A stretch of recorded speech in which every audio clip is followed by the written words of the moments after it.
A lot of this isn't going to make sense to you, and I'm sorry about that. I'm just going to start at the beginning, with the house.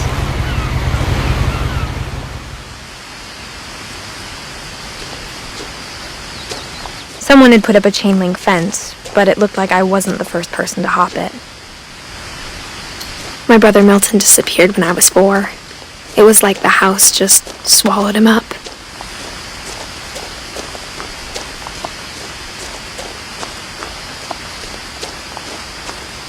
I lived here until I was 11, but I wasn't allowed inside half the rooms.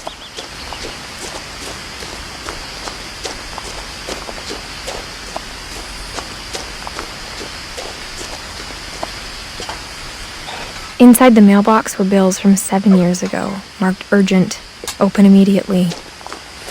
I hadn't been back since my brother Lewis's funeral.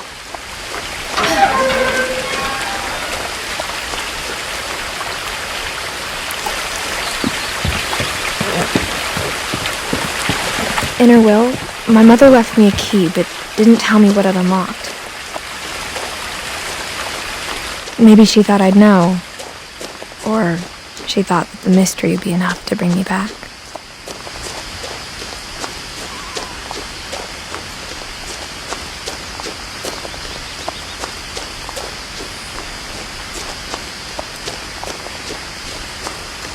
No one had driven this way in a long time, but I saw a few hoof prints.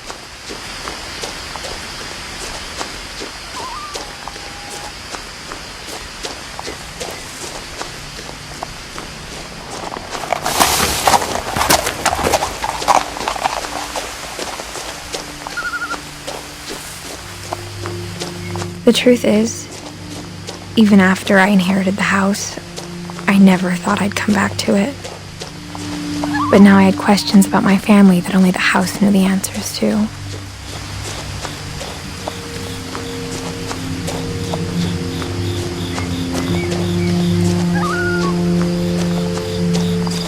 The house was exactly like I remembered it, the way I'd been dreaming about it. As a child, the house made me uncomfortable in a way I couldn't put into words. Now, as a 17-year-old, I knew exactly what those words were. I was afraid of the house.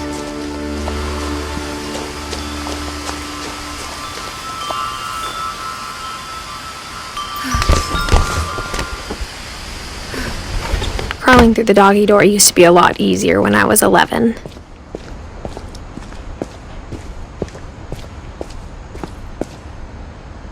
The power had been turned off the night we left. For the first time in years, I felt like I was home. Nothing in the house looked abnormal. There was just too much of it, like a smile with too many teeth. After Milton disappeared, Mom sealed up all the bedrooms. Then Edie retaliated and drilled peepholes. I spent a lot of time playing in Great Uncle Walter's room. Lewis told me there were secret passages, but I never believed him.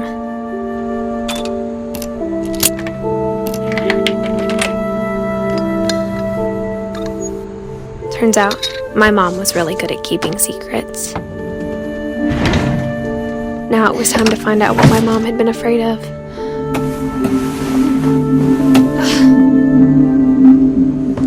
Reading this, maybe it sounds like I had a plan.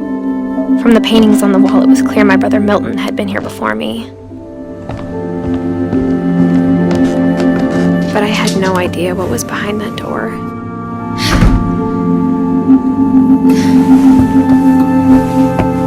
Just like I had no idea where all this was gonna lead. I grew up looking at Molly's room through the peephole. December 13th, 1947. Dear Diary, I'll be gone soon, but I wanted to tell somebody about what's gonna happen. It started when Mom sent me to bed without dinner. I woke up and I was starving, so I looked around for something to eat.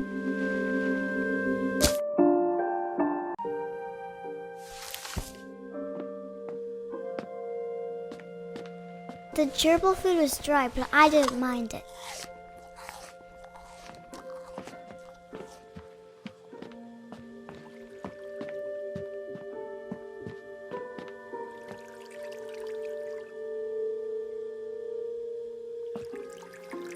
I thought about eating Christopher, but I held back.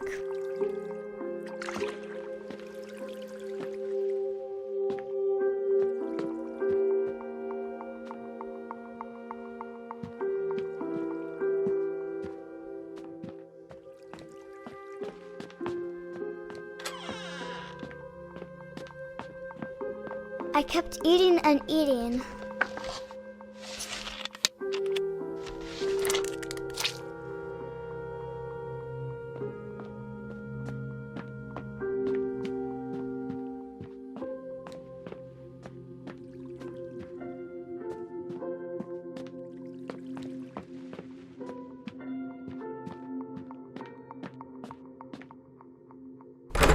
Mom, can I come out now? Sweetheart, it's late. Go to sleep.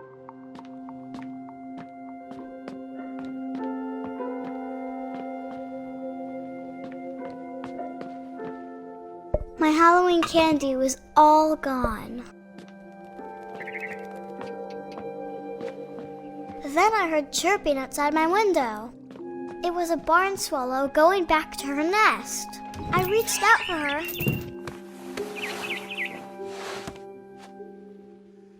And suddenly, I was a cat.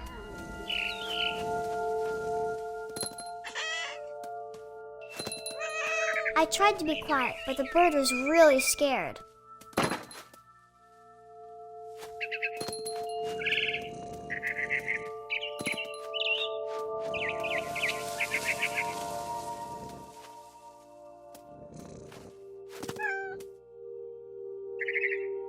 Mom and Dad didn't even look at me.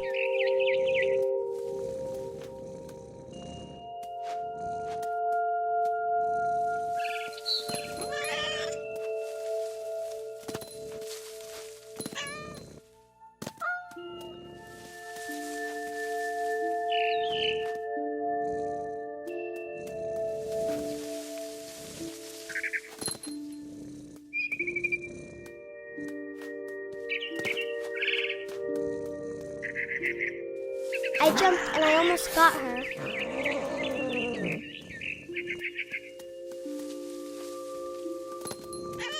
I could tell she was getting really tired.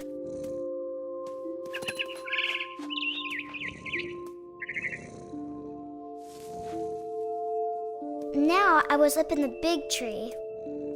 I promised Dad I wouldn't climb it anymore. All I cared about was eating that mama bird. I gobbled her up. And suddenly, I was an owl. First, all I heard was the wind. Then I heard little teeth nibbling in the grass.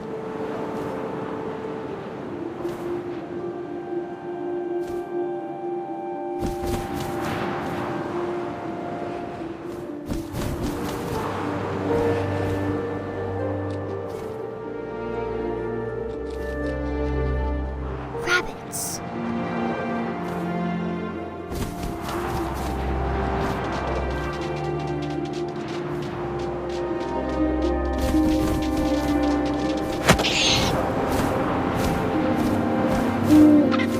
I imagined his face looking up and seeing mine through my talons. I swallowed him up, and I didn't chew one bit. Then I flew off to find something bigger.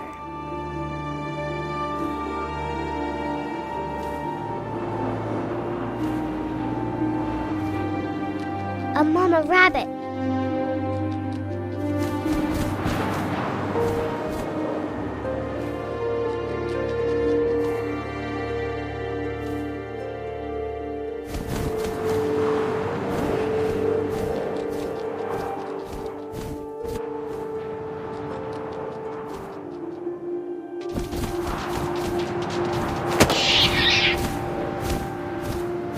She was almost almost too big to carry. I started choking, but I couldn't stop eating. And suddenly, I was a shark.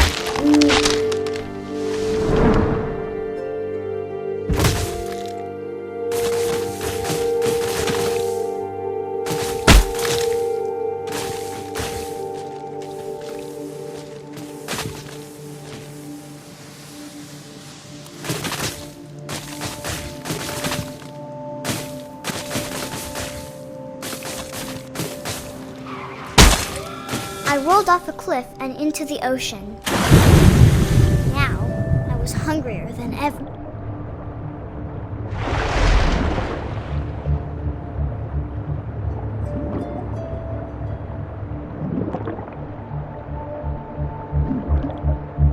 I wanted fat, juicy seals.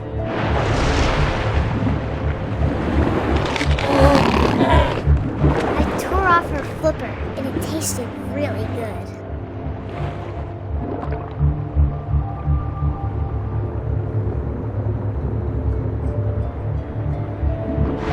I grabbed on tight, but I was so hungry, I jumped out of the water.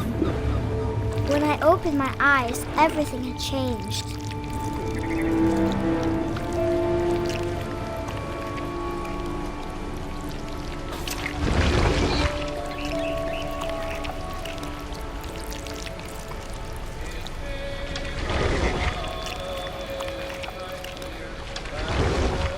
Now I was a monster, and I smelled people everywhere.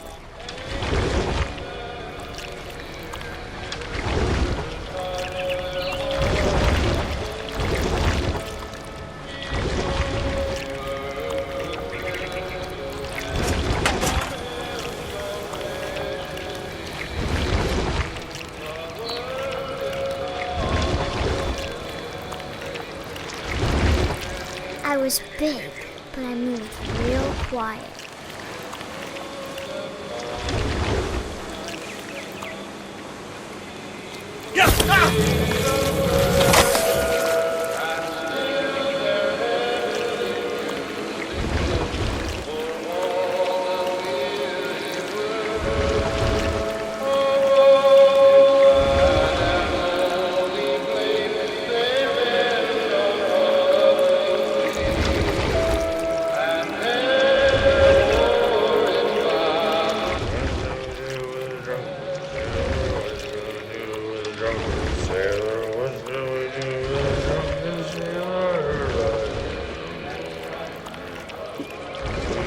Belly with a rusty razor, belly with a rusty razor, belly with a rusty razor. What shall we do with a drunken sailor? What shall we do with a drunken sailor?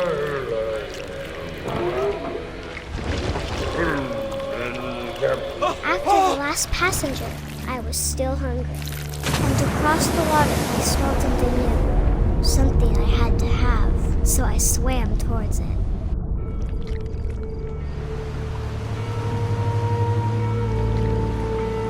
I slithered onto the sand, and the good smell went into an old pipe.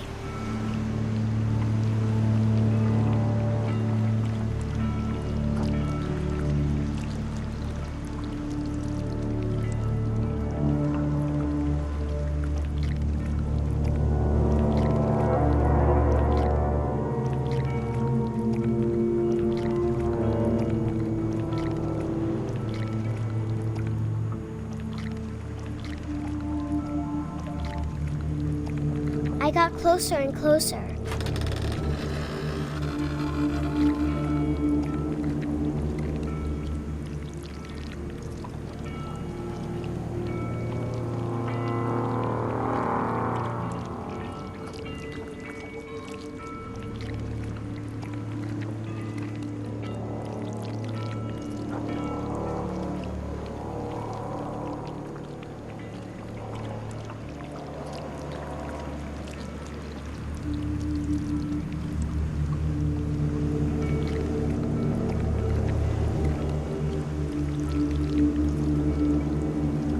all my stomach started growling. And suddenly, I was me again. I held my breath for a long time, but I couldn't hear anything. I think it's waiting for me to fall asleep. But it's not going to wait much longer. It needs to feed, and we both know I will be delicious.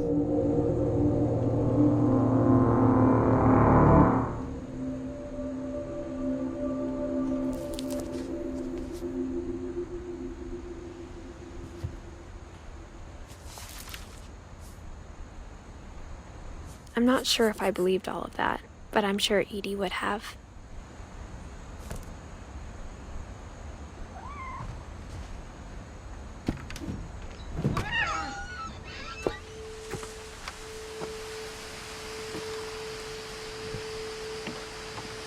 This will be obvious later, but my mom never told me any of these stories.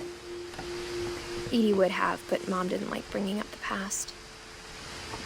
Though, when we adopted a stray kitten, she was the one who named it Molly.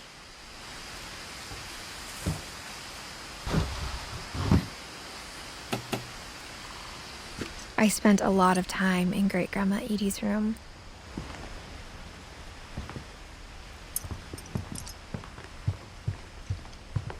Louis died a week before we left, but Edie had already started to memorialize him. Edie knit me a new pair of gloves every year, just in time to replace the old ones.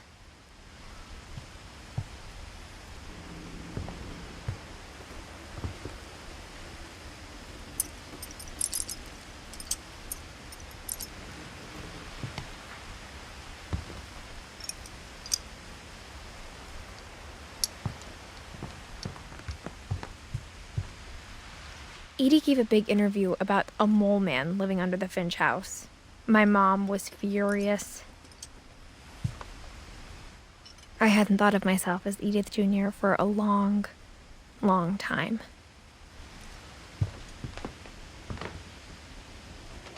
One summer, they evacuated the island, but Edie refused to go. For a few weeks, she was a celebrity.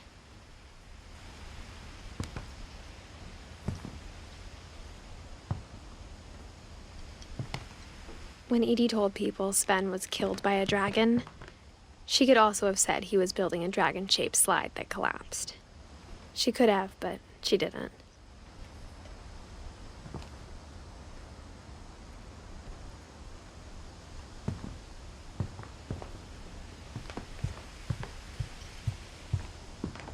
Her room was like a museum. For 500 years, the Finches have been famous throughout Norway for their fortune and misfortune.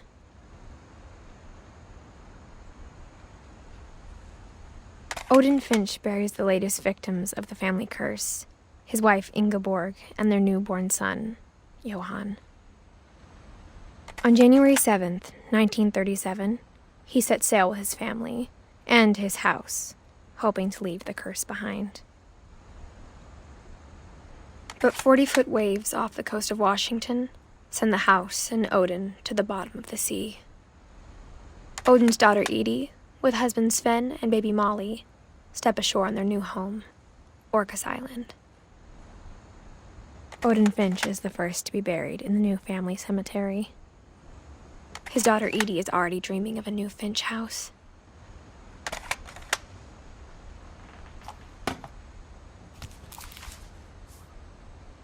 Whatever's wrong with this family, it goes back a long ways.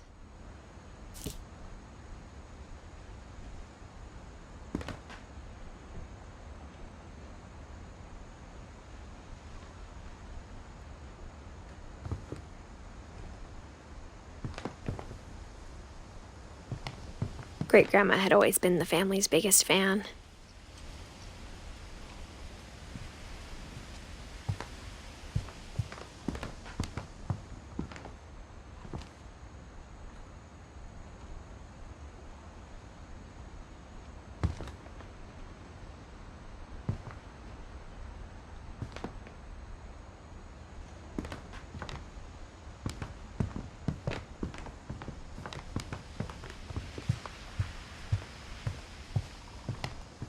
even in her 90s.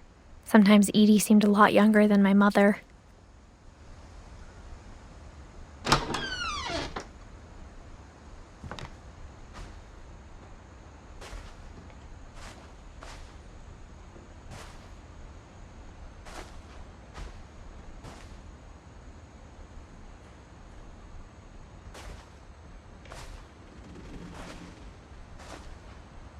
The only trace Grandpa Sam's first wife, Kay, left on the house was the pink bathroom. It was a pretty big trace.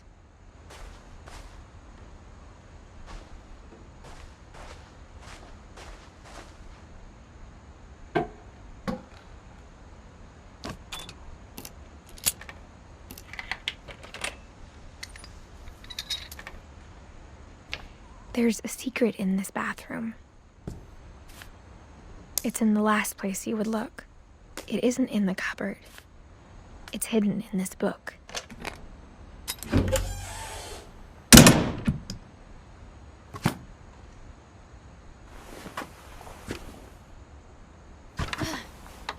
Sven gave Sam an old camera he'd refurbished. He never put it down.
I knew Grandpa Sam had a twin.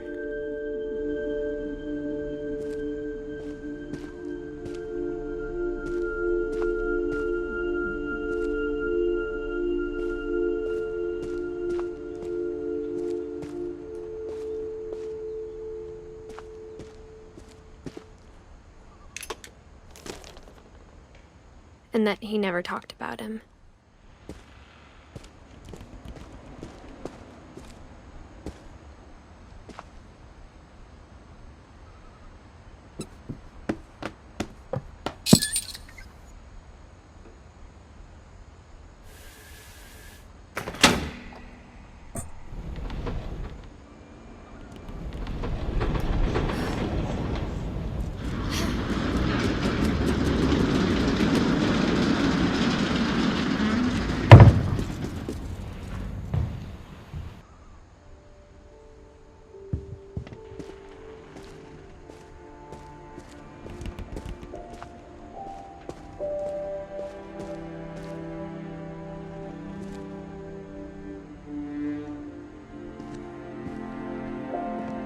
I guess my grandpa didn't like history any more than my mom did.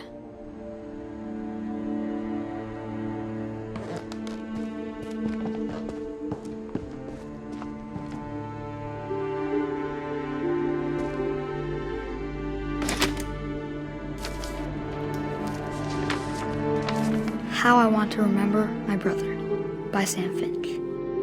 The thing I remember is that when he made up his mind, that was it.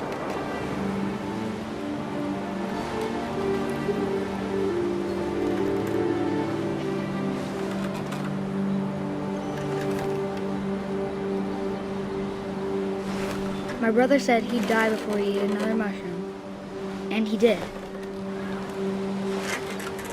At Barbara's funeral, we swore we'd never be afraid again, and he wasn't. I think Calvin always wanted to fly.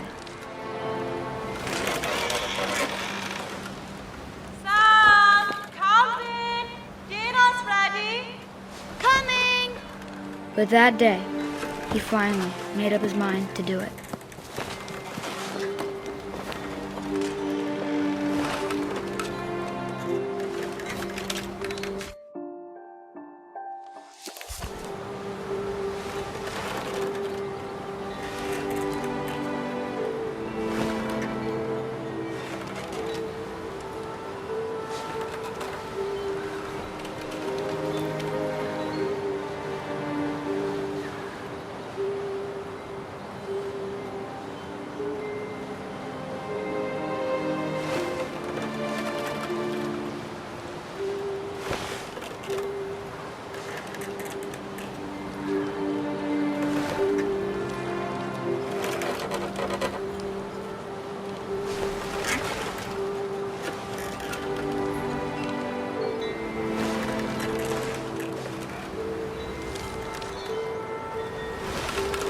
I told him going around was impossible. Maybe if I hadn't said that, Alvin, I'm not gonna tell you again. maybe if the wind hadn't picked up, then maybe he'd still be here. But I doubt it. I think he'd already made up his mind. That's what I want to remember about my brother.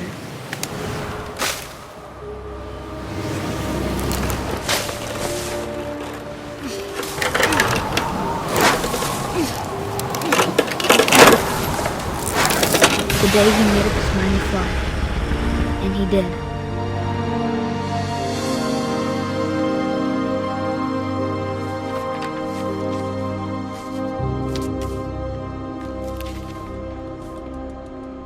Calvin's story felt strangely familiar.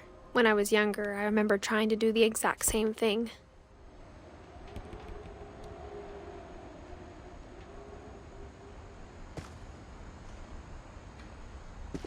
After the funeral, Edie roped off Calvin's half of the room.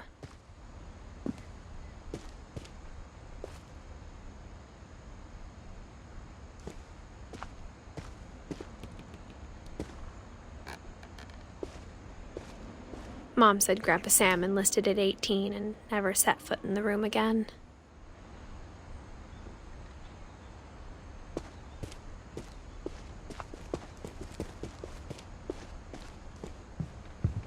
The passages were a pretty tight fit. They'd obviously been built for smaller hands and bellies.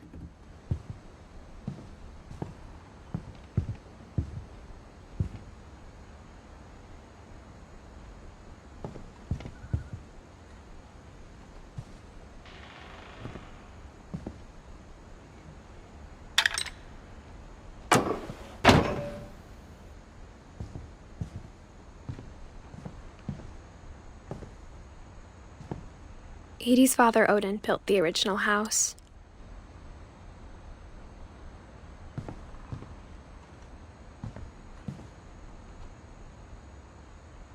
Whenever people ask me about my family, the first thing they always want to know about is Barbara.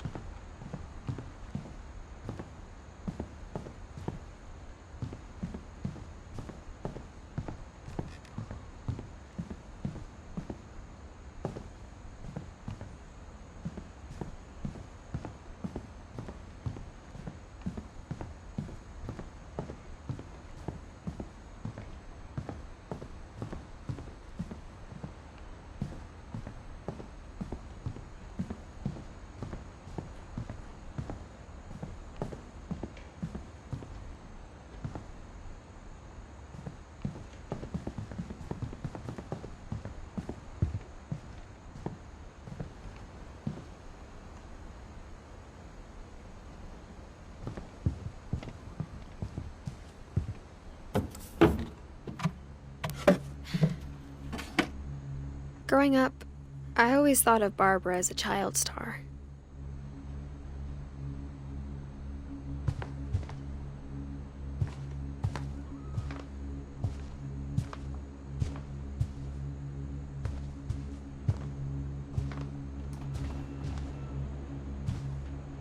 never thought about how hard it must have been for her afterwards.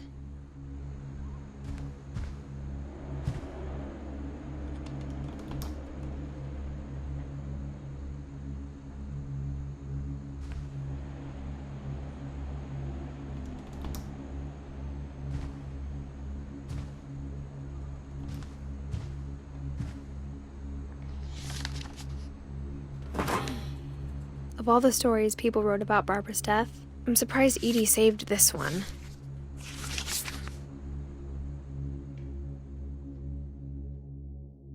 Old Jack here with another ghastly tale inspired by America's most unfortunate family. I'm calling it The Surprise Ending of Barbara Finch. As a child star, Barbara was famous for her scream. Now at 16, she was all washed up. A has-been. But in a lucky break, she'd been asked to perform her signature scream at a local convention for monster movie fans. It was just the boost her career needed. Unfortunately, her scream hadn't aged well. Getting better. I think you just need the right motivation. Her biggest fan and current boyfriend, Rick, was about to demonstrate when... Now that was a great scream. It was Barbara's father, Sven. He'd slipped into a table saw and had to be rushed to the emergency room.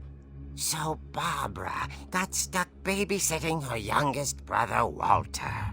Her convention comeback was cancelled. Okay, I'm hearing frustration, but I'm not hearing terror. What if I tried... A gang of hoodlums in Halloween masks have been terrorizing Orcas Island tonight. Police are urging residents to... That came from the basement. You're right! Also, I loved your delivery on that. Why is your basement door locked? Because my dad likes making puzzles and secret passages. There's a key hidden in the music box. The secret is to keep winding and winding until finally the key pops out. Thanks, babe. I'll be back in a sec. 20 minutes later, Rick hadn't returned. So Barbara went to look for him, right on cue. She reached for the music box.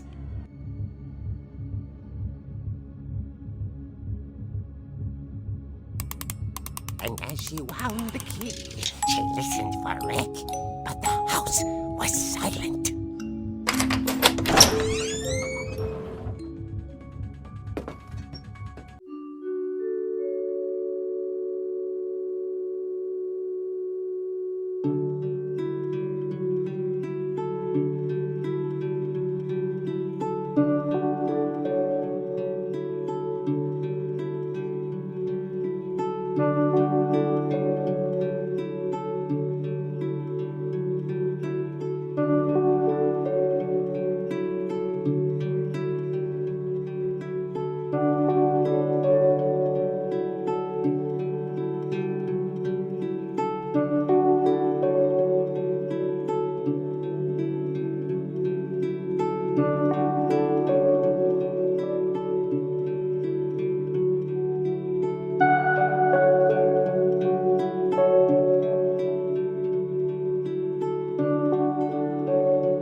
someone at the door was dying to speak to young Barbara. At the door, she heard whispering. It was coming from inside the house.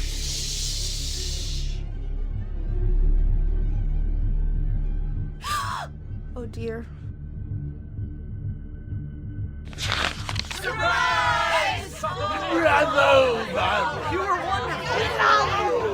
monsters had come to surprise her.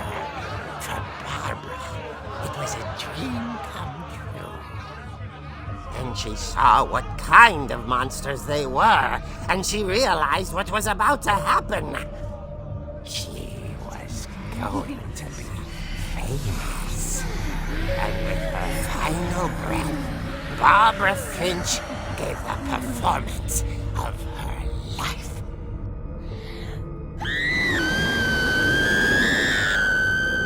I wasn't there myself, but I hear Barbara was magnificent. Poor girl. She had a taste for stardom. But unfortunately, so did her fans. Of course, the police blamed it all on poor Rick, who disappeared the same night. And little Walter, hiding under his bed the whole time. He took it all pretty hard, but that's another story. As for Barbara, tucked inside the music box is all they ever found of her. Her ear. Now that's what I call a real eerie tale.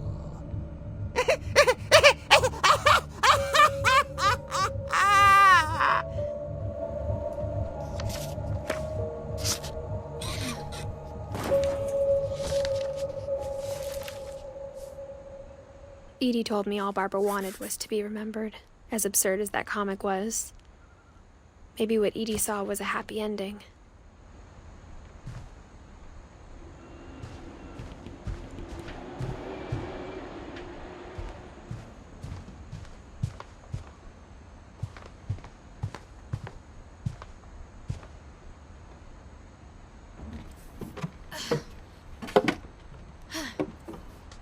I guess now I know why Mom didn't like me playing with the music box.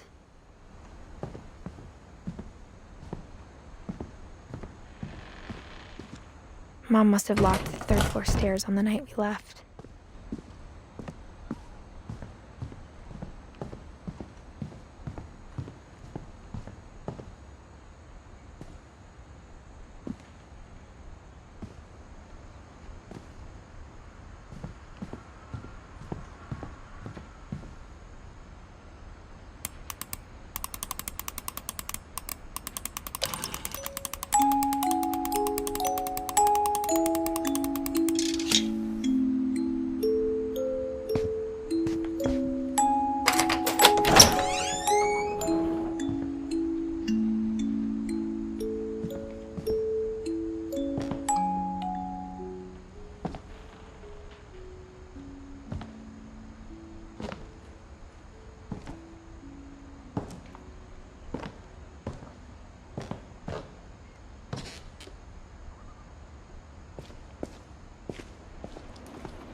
Mom said the basement was off limits, unless I wanted another tetanus shot.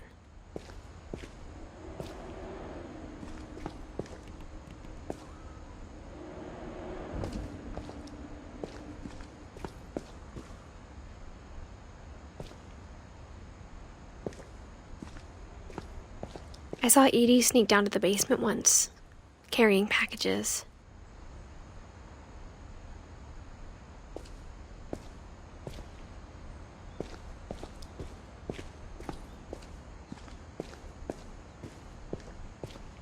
I thought maybe she was hiding presents. turned out she was hiding a lot more than that.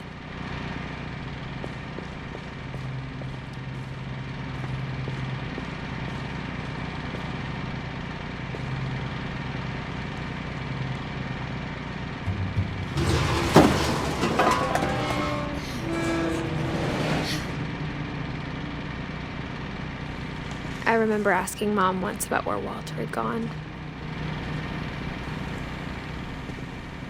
She said after Barbara died, he got as far away as he could.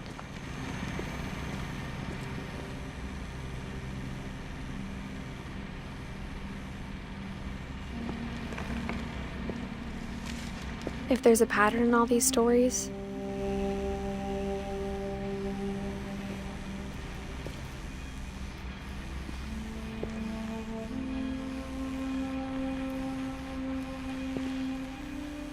I think it's that none of us has gotten very far.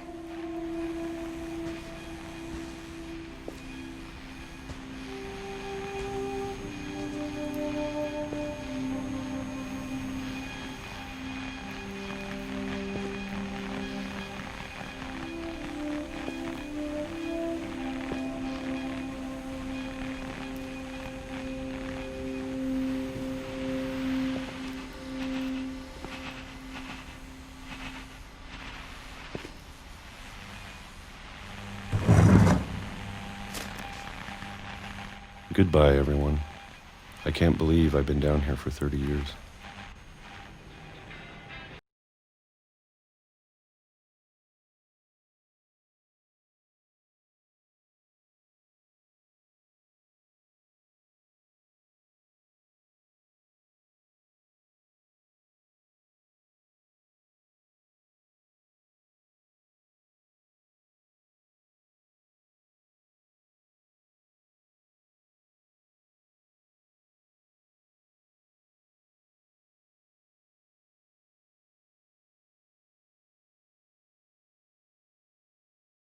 Tomorrow. But if you wait long enough, you get used to anything.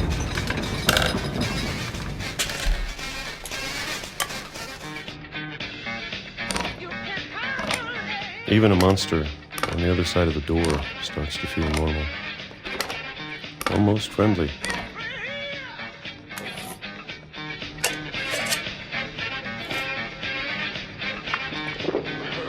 And then one day, everything just stopped. Whatever that thing was, it was gone. Maybe it got tired of waiting. Or maybe I just got tired of being afraid.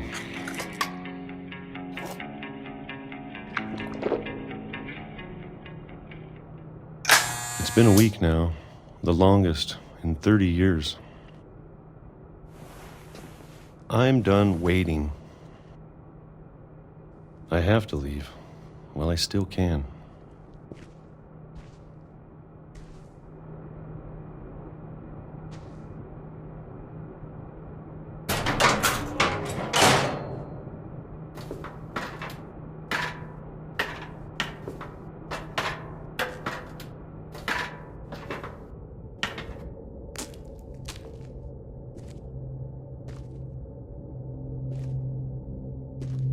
I know it's out there, somewhere. Whatever killed Barbara and Molly and Calvin. Maybe this is all a mistake. But I need to stop living the same day. Even if it kills me.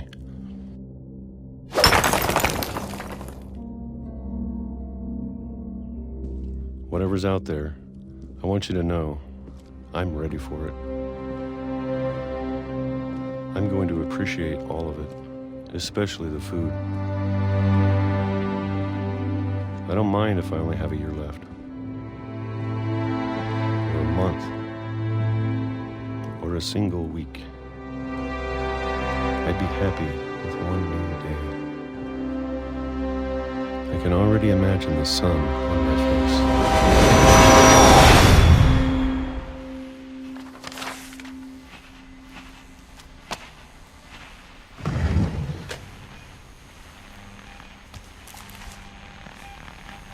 Walter died when I was 6.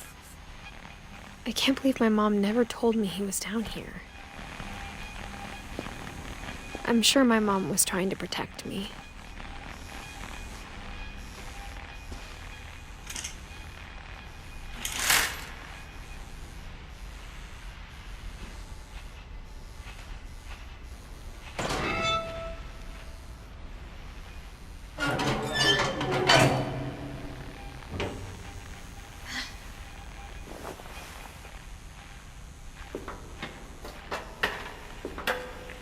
Maybe she was afraid I'd end up like Walter. But if she never told me about an uncle under the house, I can only imagine what else she was hiding. I don't want to make the same mistakes she made.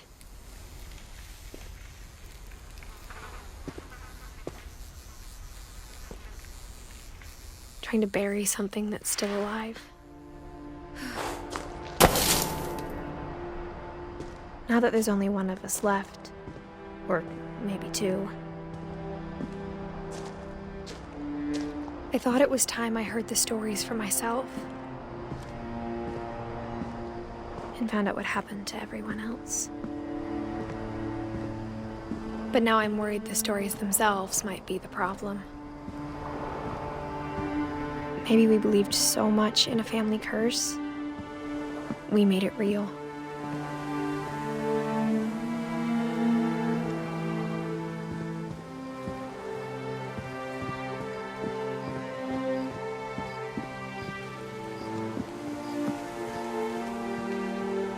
I don't know if I should even be writing this.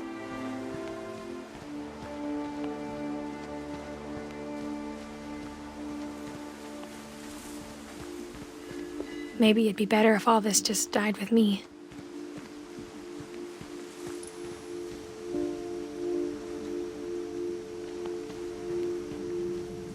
But I thought you should know about your family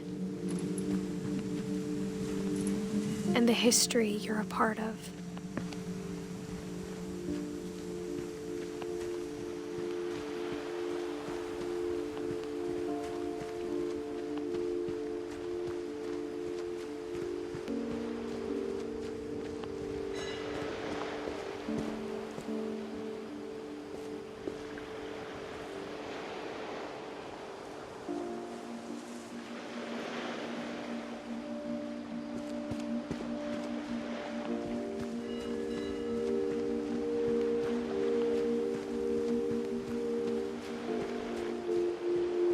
Though to be honest, I feel as lost as you probably do right now. I think the people in these stories believed them, for what that's worth.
you look at the house, that history of imagination and stubbornness and madness, any of it seems possible.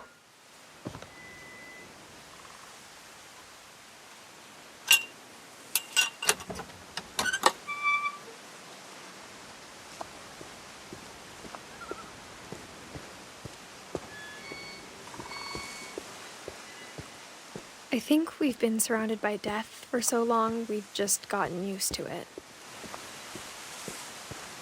What kind of family finishes building a cemetery before starting the house?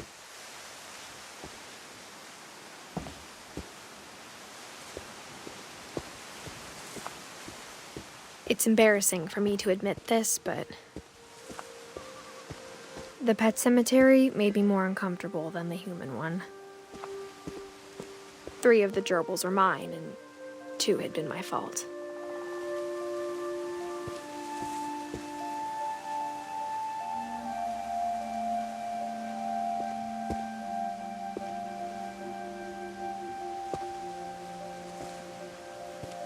Sven built the house, but it was Edith who designed the cemetery.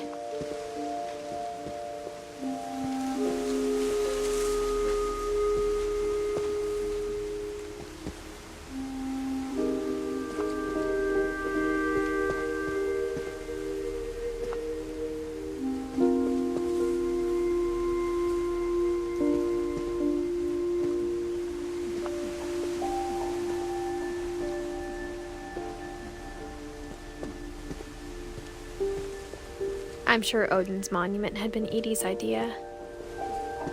My mom was always trying to move on, but for Edie, the past never went away.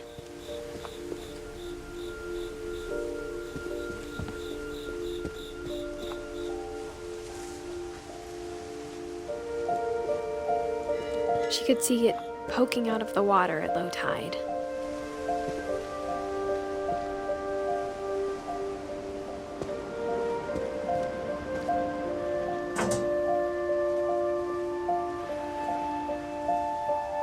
Edie said she dreamed about the old house every night.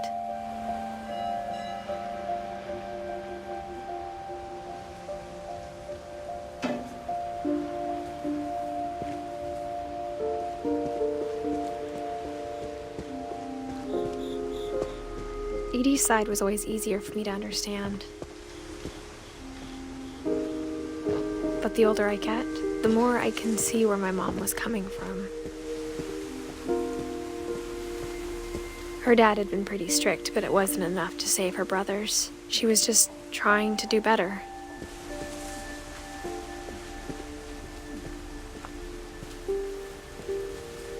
She lost 2 of her brothers, just like I did. I get why she tried so hard to protect us.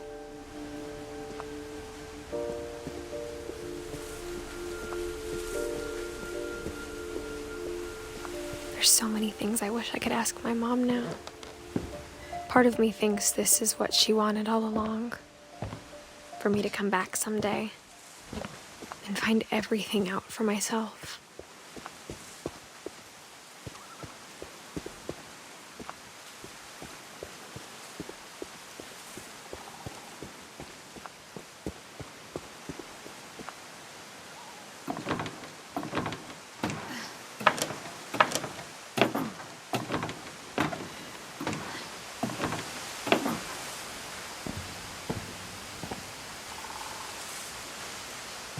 But looking back on it now,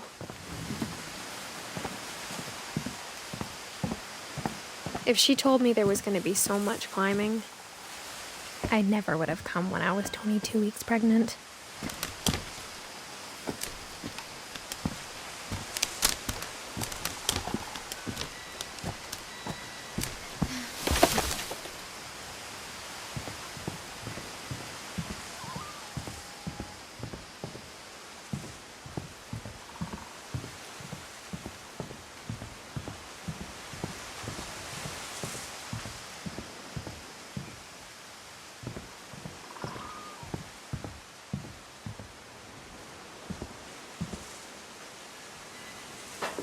I never met Grandpa Sam, but I think he and my mom had a lot in common.